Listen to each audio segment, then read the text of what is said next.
A journey through the book of 2 Samuel, a chapter-level exploration. Part 1. David's reign over Judah and the United Kingdom. Chapters 1 to 10. Chapter 1. David receives word at Ziklag from an Amalekite messenger that Saul and Jonathan have fallen in battle on Mount Gilboa. Although the messenger claims to have mercifully finished off the wounded king, David executes him for lifting his hand against the Lord's anointed, and then delivers a moving, poetic elegy known as the Song of the Bow to mourn Saul and his dear friend Jonathan. Chapter 2. Directed by God, David moves to Hebron, where the men of Judah anoint him king over their tribe. Meanwhile, Abner, the commander of Saul's army, makes Saul's surviving son Ishbosheth king over the rest of Israel, sparking a brutal civil war that culminates in a tense clash at the pool of Gibeon, where Joab's brother Asahel is killed by Abner. Chapter 3. The war between the house of Saul and the house of David drags on, during which David's power steadily grows, while Ishbosheth's wanes. When Ishbosheth insults Abner, Abner defects to David and pledges to bring all Israel over to him, but Joab, avenging his brother Asahel, treacherously murders Abner, leaving David grief-stricken and furious. Chapter 4. Shocked by Abner's death, Ishbosheth loses heart and is assassinated in his bed by two of his own military captains, Rechab and Baanah, who bring his head to David in Hebron, expecting a reward. David instead condemns their cowardly act, executes them both, and honors Ishbosheth by burying his head in Abner's tomb. Chapter 5. All the tribes of Israel gather at Hebron to unite under David, anointing him king over the entire nation at age 30. David immediately captures the heavily fortified Jebusite stronghold of Jerusalem, renames it the City of David, Zion, builds up its defenses, and defeats two successive Philistine invasions in the valley of Rephaim. Chapter 6. David gathers 30,000 elite troops to bring the Ark of the Covenant up from Kiriath Jearim to Jerusalem. During the procession, Uzzah reaches out to steady the ark when the oxen stumble and is struck dead by God. Shaken and fearful, David leaves the ark at the house of Obed-Edom for 3 months before successfully bringing it into the city with joyful dancing, sacrifice, and music, though his wife Michal despises him in her heart for it. Chapter 7. Settling into his palace, David tells the prophet Nathan of his desire to build a permanent house for God. Nathan initially approves, but God delivers the monumental Davidic Covenant through Nathan, promising that while David cannot build the temple, God will build David's house, establish his throne forever, and bring an eternal messianic lineage through his descendants. Chapter 8.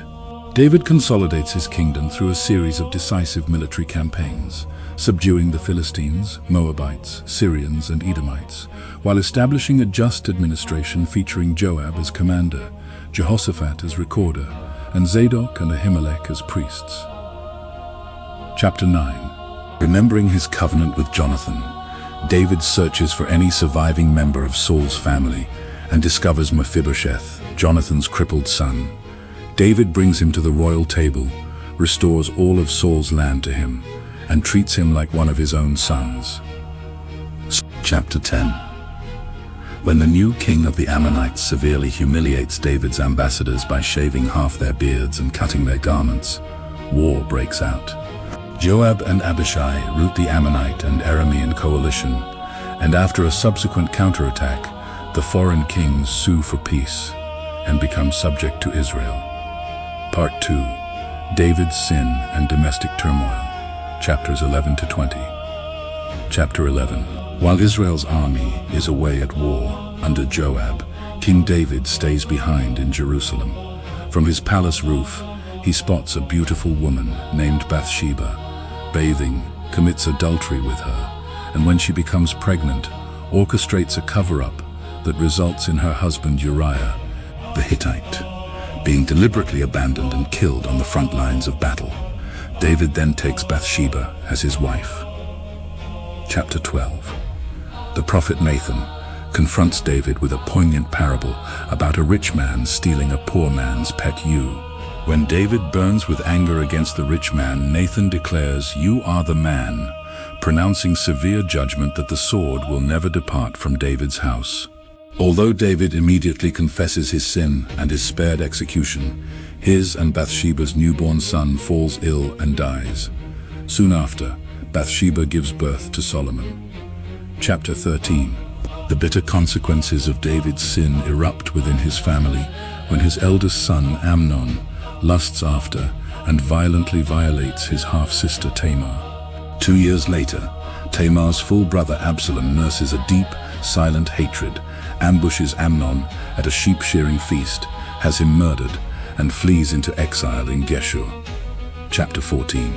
Longing for Absalom, Joab orchestrates a clever plan, using a wise woman from Tekoa to convince David to allow Absalom to return to Jerusalem.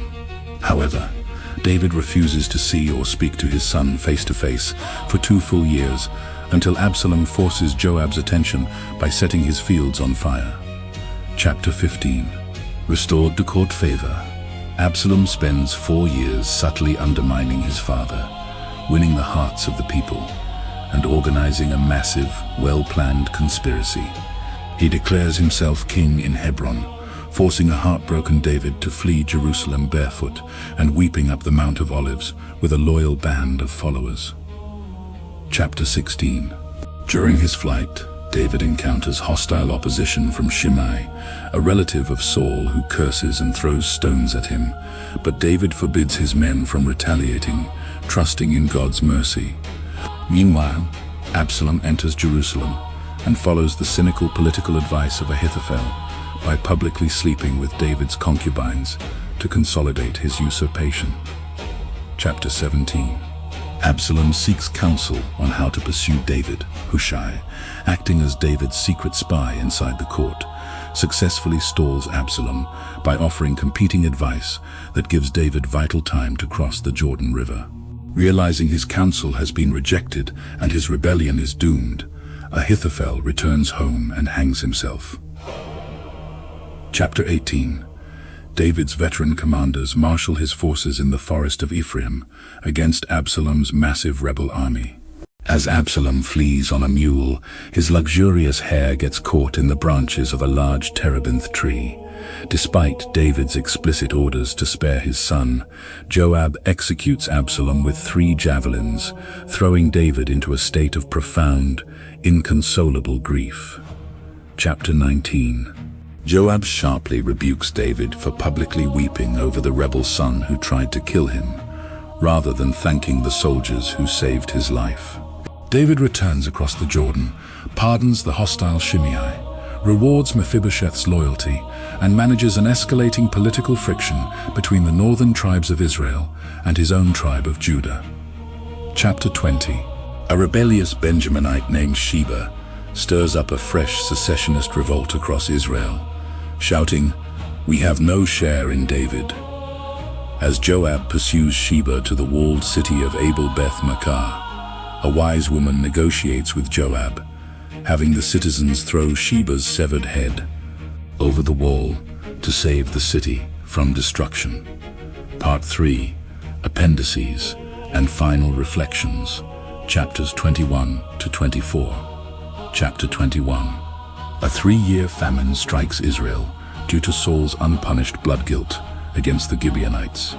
David hands over 7 of Saul's descendants to the Gibeonites to appease justice, buries the bones of Saul and Jonathan with honors, and fights 4 separate skirmishes where his mighty warriors defeat remaining Philistine giants. Chapter 22. David breaks into a majestic song of praise and thanksgiving, identical to Psalm 18, celebrating God as his rock, fortress and deliverer, who rescued him from the hand of Saul and all his enemies. Chapter 23. Recorded as David's last words, the chapter highlights the divine ideal of godly leadership and lists the heroic feats of David's elite mighty men, including warriors who fought off armies single-handedly and risked their lives to bring David water from the well of Bethlehem.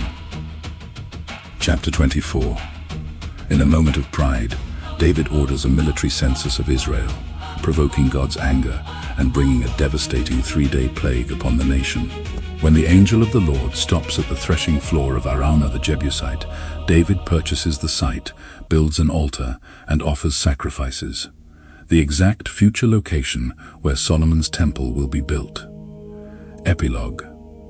The book of 2 Samuel chronicles the 40-year reign of King David, capturing the golden age of a united Israel, filled with sweeping military triumphs, profound personal failure, family heartache, and ultimate redemption.